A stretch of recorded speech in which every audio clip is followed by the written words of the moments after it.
What's up, you goofballs? My name is Pokérado, and we are going to be doing a new series here where I'm going to talk about each and every single set that has come out in Pokemon and date myself quite a bit here because I've been collecting since basically 6 years old and have not stopped. And we're going to talk about how the sets are structured, their rarities, their pull rates, how they've done historically price wise, collector sentiment, how things have changed over the years with this, and just kind of give an insight and a snapshot from an old time collector here. And yes, again, I am getting old. I'm 33 now. Good gosh. But just kind of get a snapshot into the set overall and then maybe talk about how it will do in the future. And where else are we going to start but with the original base set here? So, a couple disclaimers before we get into this. I'm going to have a link of all the different sites that I'm using to either like showcase cards here, like Pokelector, or look at historical prices, like price charting, and different things like that. That way, you guys can also use these resources and tools to look at everything that I am looking at. I am not sponsored by any of them. I just use them, so shout out to them. I can tell you right now, the last like basically 10 years for Pokemon has been great on the internet because we can track stuff, we can organize stuff. You don't have to build your own Excel spreadsheets anymore like I used to frickin' do and still do for some things. And of course, things like pricing and whatnot, different websites that I'll do to show historical prices, which is another disclaimer here. When I talk about historical for prices for sets, I'm going to talk about general trends. I'm not going to be 100% saying that in 2002 the price of this set was this. It's going to be based off my own knowledge and old price guides, which would take months to come out. I mean, honestly, you guys have no idea how good you have it. Because back in my day, we had to wait 6 months for a damn price guide to see if this Gyarados had gone up $6 or $10, and it was awful. It was horrible, and you get into fights with the card shops over whether they price off the price guide. Well, that price guide's old, or they're going to price off of how well it's selling, or they're just going to make up whatever hell prices they want. Which had both good and bad things to it back then. A lot of bad, but it also had good because if people didn't know what they had, you could kind of get stuff cheaper. However, you didn't have the daily price changes on things. So again, it's just going to be a snapshot. It's not going to be 100% accurate. Do not hold me to everything on that.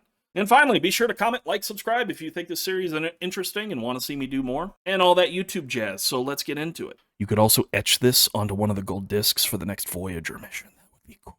I want the aliens to see this. So here we are with base set. This set had 102 cards, 16 holofoils, 16 rares, and it came out January 9th of 1999. Good gosh, 6 years old going on 7 when this thing came out. That is crazy.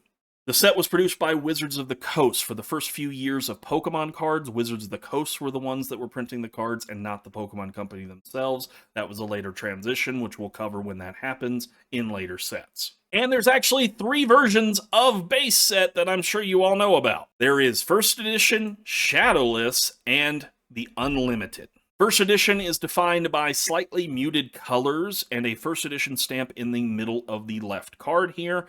Shadowless is defined as the same color scheme as first edition here, but no first edition stamp. And then base set is defined by a much more saturated, much stronger color palette here with no stamp here. And fun fact, Shadowless is technically kind of an error. It was in between first edition and base set when they were transitioning the colors for their printers. This went out. These are technically unlimited cards, but because they still have the same color scheme, they are considered Shadowless. They also don't have a shadowed border here that you can see. That was a last minute change for that to give the image kind of a 3D pop out, you can see here. And when these started popping up in the hobby, a lot of people considered these cards fake. And in some ways, it's possible that Shadowless cards are rarer than first editions, because first editions were printed once. Shadowless cards may not have got a full printing. They were kind of a transition before things got fixed and changed. And then base set had actually 4 printings that went into the year 2000. Now, this set was structured in terms of rarity in a very simple structure. Commons, uncommons, rares, and holofoil rares, or also holographic rares is what we used to call them. Commons, you would get X amount of these in every single pack. They were defined by having a circle in the bottom right here next to their set number. Uncommons had a diamond in the bottom right, and you would get less of these per pack, but you would get a couple of these per pack guaranteed. And then rares were guaranteed in every pack that did not have a holofoil and were defined here by a star in it. You would get 1 rare in every pack for this set. And then, of course, holofoil rares or holographic rares had the holofoil pattern. This is the starlight pattern, and we're defined by a star in the bottom here. Now, in terms of rarity, holofoil rares were about 1 in every 3 to 5 packs. It really depends, and a specific holofoil rare had a pull rate of 1 in 33. We do not have pull rates for modern Pokemon sets and most Pokemon sets through Pokemon's history. Back in the day, though, Wizards of the Coast would put the holographic rate straight on the back of the pack. So this is one of the few sets that we can definitively say what the exact pull rates were per holofoil, which was 1 in 33. However, in all later sets, well, a lot of later sets, there's a couple others that had the pull rates on them, or they would do it through announcements and whatnot. But all other sets is just guesswork. So when I talk about pull rates for any of these sets in the future, just remember that it's just going to be a guesswork and a kind of a snapshot into what we think it is. It's not always going to be 100% accurate because we just don't have the data. Now, in terms of the fan favorite cards for this, Charizard has always remained the biggest chase card for this set. Bar none, most iconic card, one of the most reprinted cards in Pokemon history. This has always been the big boy chase, and two of the most hated cards have been Hitmonchan here and Poliwrath, because it seems like these were seeded a little bit more to where you got these more commonly, and people just don't really like those cards, and even today, the prices are reflected in a lot of those cards. In terms of second, third, fourth, fifth place kind of thing, there's been a lot of jostling and a lot of changes over the years. For a long time, when the set first came out, the big boys were the Blastoise here, the Venusaur, and the Gyarados. This was another big one for a while. But over time, different cards have kind of, went too far back. Different cards have kind of changed here. Zapdos for a while was in the second place in terms of price. Alakazam jumped quite a bit. Clefairy jumped for a while because there weren't that many graded copies of Clefairy compared to some of these other ones here. It really just depends on that. It's popularity in the moment and kind of collector sentiment around, their anecdotal experience on whether or not something was easier or harder to pull.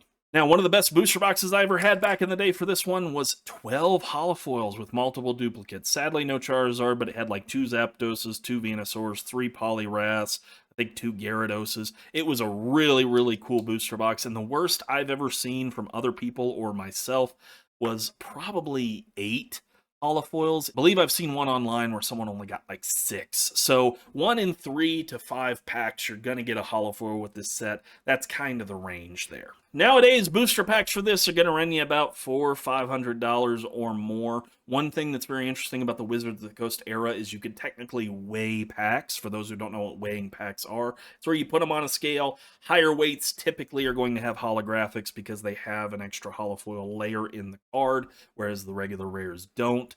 So a couple grams of difference are going to tell if it's going to have a holofoil or not.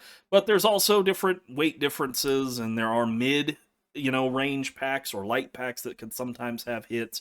It really depends with this, but this has been, quite an expensive set in the last 5 years. In 2019, before the more recent boom, base set booster pack was running you about $20, so it has had quite a big jump in the most recent of years. The bigger packs for this have always been like first edition or error packs for base set. Booster boxes for this have gone just astronomical. A booster box was, I think, around $10K in 2019. I think its all-time high selling price for a first edition one here was $238,000. I should have kept more of these sealed. Oh my gosh. And then the regular booster boxes has actually been gaining a little bit. Its all-time high sale price, which is not tracked on this site here in 2020, was, I believe, $24,000. It since has climbed to 27, so this one's actually had a little bit of a climb, whereas the first edition has kind of been bouncing around, but you'll see a lot more bouncing with the bigger ticket items because some of these are probably fake, like these 25,000s in here. And not many people can afford crazy amounts, and people are more willing to sell it for $190,000 than $230,000 if it still makes some good money there. Here are all the different theme decks here. You had the starter kit, Brush Fire, Zap, Overgrowth. These were basically things where these products had guaranteed cards in each one to get you immediately started with playing the game. Now, as we continue this series and go into different sets, I'm not going to talk about each and every single product that has come out for different sets because there's a lot. Sometimes different companies would repackage stuff and make things different. Like Costco had a bundle of these for 10 packs for 10 that was like this freaking big. I'm not even joking you. The pack's only this big, but the entire freaking plastic was this big. I'm not going to talk about that, but I will talk about some of the oddities and some of the cool things, some of the more expensive things over the years. Like, for example, trainer deck cards. So there is one more, actually two more variations of base set that you can occasionally find out in the wild where you have trainer decks. Now, trainer decks were pre-release items for Pokemon. If you know anything about modern Pokemon, you know that you'll have pre-release kits and pre-release cards that will have a pre-release stamp on them. But this was more of a beta test and more of a showcase of what Pokemon could be so that different card shops could play it and see the card game in general. You could tell here it was not for resale. This was not an official product that was launched in stores for any kind of retail price. There was Trainer Deck A and Trainer Deck B. You would pull out both decks. You would play with each other. Other people would come play with the decks. These are very, very rare and very, very expensive to this day. And they're also very unique because they had a red border and a Trainer Deck A or B stamp here. Another cool oddity for this set that I just really like are the triangle error packs. Now, I'm not going to cover all the different errors and misprints that happen in every single set. That needs its own video, and each era needs its own video, to be completely honest, because there's a lot.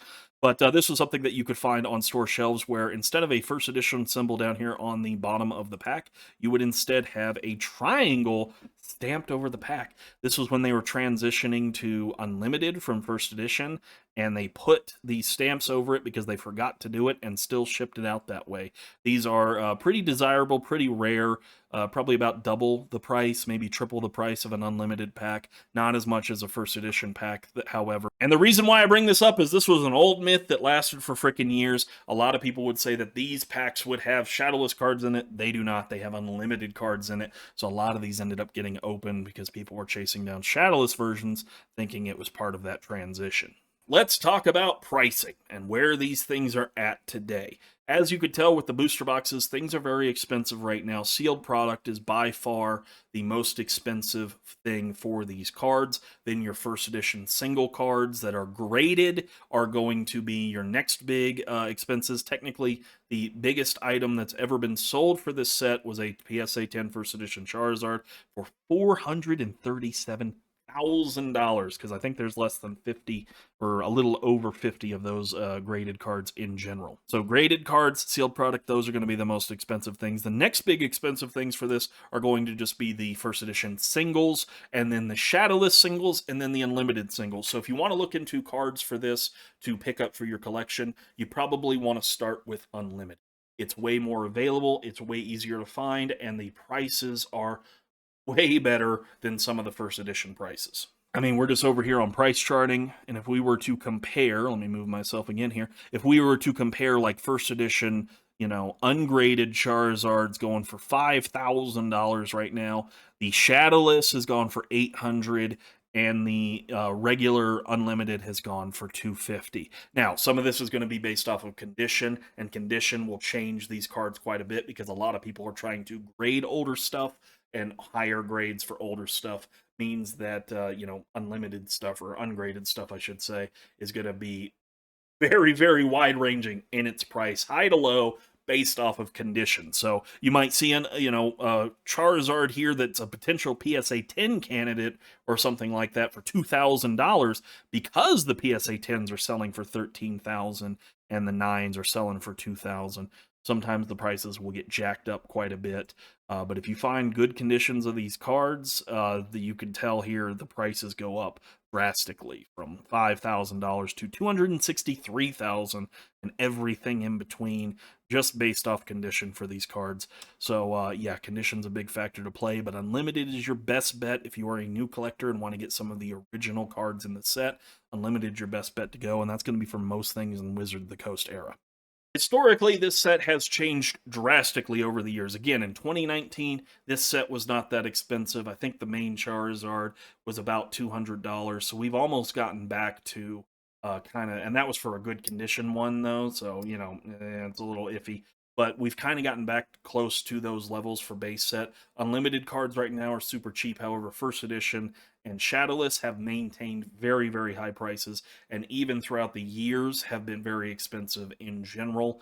Back in about 2016, there was a Charizard First Edition PSA 10 that sold for $50,000, which was one of the biggest sales.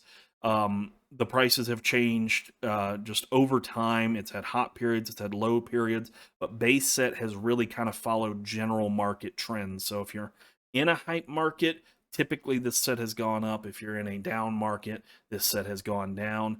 But the first editions and the Shadowless have kind of gotten over that a little bit, at least in the last 5 years. They've kind of just maintained super high prices, whereas base set is unlimited, excuse me, has had a lot of different fluctuations. So it's something to think about when looking into this set on whether or not to purchase it. The commons, the uncommons, the first edition commons, the first edition uncommons, and the Shadowless commons and Shadowless uncommons are very, very cheap, as are a lot of the rares. But when you get to the holofoils, the Shadowless and the first editions are going to cost you a pretty penny to try and complete the set. So if we go over to prices, just in terms of what the set would look like in terms of pricing, right now a lot of people on eBay are asking anywhere between $800 to $1,200. It's going to be heavily dependent on condition of the cards, though. And then, of course, Shadowless, as you can see here on screen, is through the frickin' roof. So tens of thousands of dollars, 25, 35. It's very expensive for Shadowless and first edition cards. And that's probably how this will continue. You'll have the unlimited set in the future, just have a lot more bouncing, whereas the Shadowless and first editions will probably maintain higher prices. Even when they dip, even when they fall, they're still going to be pretty expensive overall simply because of their age. But overall, I think it's a really cool set. It's got a lot of iconic artworks in it. Again, there's a lot of errors with this. There's a lot of variation with this set. It's going to continue to do well because it is the first Pokemon set. There's a level of nostalgia and a little bit of iconicness to it that cause things to, constantly revolve around it and people to think highly of it in general, despite not having a lot of rarity. And my personal top 5 favorite cards for this, my number 5 here, if I can freaking find it, is Weedle. Sure enough, this was my first ever Pokemon card found on a sidewalk shortly after release outside of my school. In fact, I still have it here in a nice little display that I got recently. I think this was the Obsidian Flames display I put it in. Yeah, this was my first ever Pokemon card. Has a special place in my heart. I really like the artwork, and the artwork for a lot of the older sets, you'll notice, have a lot of like 3D graphics and have a lot more different Pokemon designs before they were kind of standardized. My next favorite is this Dragonair. Gorgeous, gorgeous card. The freaking Aurora behind it, and the Aurora is like a rainbow behind it too. This card was one of my favorite rares to pull. I never got disappointed pulling this card out of a pack when I didn't get a holofoil. Number 3, similar vein, and this was just an uncommon card, was this Dugong. This card was freaking gorgeous. I mean, the icebergs in the back, the bubbles, how stuff's falling down here. Really, really liked that card. Number 2 would probably be my big boy Venusaur. I am a dirty Bulbasaur starter. My first ever Pokemon game was Red, and yeah, I picked Bulbasaur because I thought it was a cool little looking turtle thing, the onion turtle. So yeah, Venusaur was my first starter, so this has a special place in my heart here, and I think it's just a really cool card because look how chunky he is. He got skinnier. They made a lot of Pokemon skinny over time, like with Pikachu. He used to be a freaking chonk here in the old artworks. Yeah, Chonkachu here, but they made everything skinnier, and I don't like it. I like my big fat flat boy here. And then my number 1 card that I loved pulling out of the set was Gyarados. He's one of my all-time favorite Pokemon. He is in my top, 6 if I had to have a Pokemon team. He takes one of those slots. Really cool card. Iconic with the underwater jet stream going out of his mouth here. Really, really liked it. Overall, it was a solid set. And that's kind of the base set in a nutshell. Again, there's a lot more to go in with this, with errors and misprints and how things were packaged and whatnot.